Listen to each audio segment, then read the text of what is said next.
ನಮ್ಮ ದೇವರು ಕರ್ತನಾದ ಯೇಸು ಕ್ರಿಸ್ತನ ನಾಮದಲ್ಲಿ ಅನುದಿನದ ಆಹಾರ ಪ್ರಿಯರಿಗೆ ಪ್ರೀತಿಯ ಶುಭಾಶಯಗಳು. 2025 ಏಪ್ರಿಲ್ ತಿಂಗಳ 28ನೇ ತಾರೀಕಿನ ಸೋಮವಾರದ ದೇವರ ವಾಕ್ಯವು, ನನ್ನ ತಾಯಿ ಯಾರು, ನನ್ನ ಸಹೋದರರು ಯಾರು? ನನ್ನ ತಾಯಿ ಯಾರು, ನನ್ನ ಸಹೋದರರು ಯಾರು?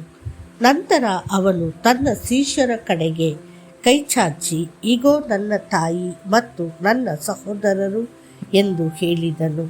ಮತ್ತಾಯ 12:48-49.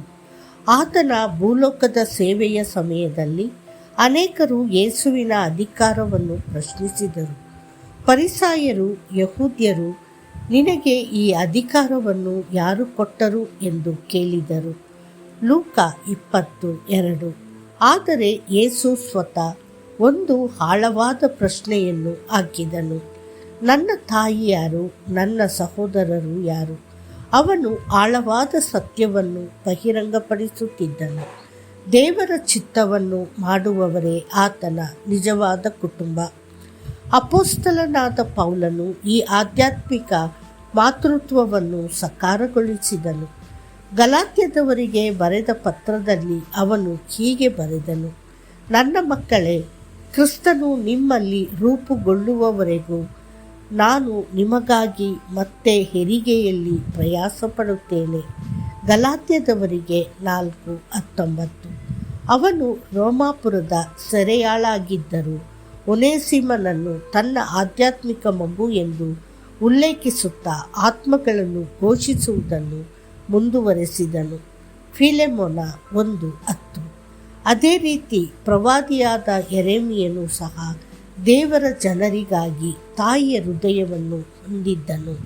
ಯೆರೆಮೀಯ 4:31. ಒಂದು ದಿನ ಒಬ್ಬ ಮುಸ್ಲಿಂ ವ್ಯಕ್ತಿ, ದೇವರು ಯಾರು? ಅವನಿಗೆ ತಂದೆ ಇಲ್ಲ, ತಾಯಿ ಇಲ್ಲ, ಒಡ ಹುಟ್ಟಿದವರು ಇಲ್ಲ ಮತ್ತು ಸೃಷ್ಟಿಗೆ ಮುಂಚೆಯೇ ಇದ್ದನು. ಯೇಸು ದೇವರಾಗಿದ್ದರೆ ಮರಿಯ ಅವನ ತಾಯಿಯಾಗಲು ಹೇಗೆ ಸಾಧ್ಯ ಎಂದು ಕೇಳಿದನು. ನಾನು ಅವನಿಗೆ ವಿವರಿಸಿದೆ, ಜಗತ್ತು ಸೃಷ್ಟಿಯಾಗುವ ಮೊದಲೇ ಯೇಸು ಇದ್ದನು. ಮರಿಯಾಳು ಹುಟ್ಟುವ ಮೊದಲೇ ಅವನು ಇದ್ದನು. ಅದಕ್ಕಾಗಿಯೇ ಅವನು ಅಬ್ರಹಾಮನು ಹುಟ್ಟುವ ಮೊದಲೇ ನಾನು ಇದ್ದೇನೆ ಎಂದು ಹೇಳಿದನು.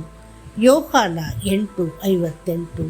ಶಾಶ್ವತ ಮಗನು ಮನುಷ್ಯನ ರೂಪವನ್ನು ಪಡೆದ ಆಯ್ಕೆಯಾದ ಪಾತ್ರೆ ಮರಿಯಳು. ಯೋಸೇಫನು ಅವನಿಗೆ ಒಂದು ಮನೆಯನ್ನು ಒದಗಿಸಿದನು. ಆದರೆ ಯೇಸು ಎಂದಿಗೂ ಮರಿಯಳನ್ನು ತಾಯಿ ಎಂದು ಕರೆಯಲಿಲ್ಲ.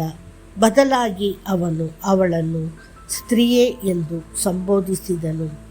ಯೋಹಾನ 2:4. ಇದು ಅವನ ದೈವಿಕ ಸ್ವಭಾವವನ್ನು ಸೂಚಿಸುತ್ತದೆ. ಯೇಸು ತನ್ನ ಶಿಷ್ಯರ ಕಡೆಗೆ ಕೈಚಾಚಿ, ಇಗೋ ನನ್ನ ತಾಯಿ ಮತ್ತು ನನ್ನ ಸಹೋದರರು. ಪರಲೋಕದಲ್ಲಿರುವ ನನ್ನ ತಂದೆಯ ಚಿತ್ತವನ್ನು ಮಾಡುವವನೇ ನನ್ನ ಸಹೋದರ, ಸಹೋದರಿ ಮತ್ತು ತಾಯಿ ಎಂದು ಘೋಷಿಸಿದನು. ಮತ್ತಾಯ 12:49-50.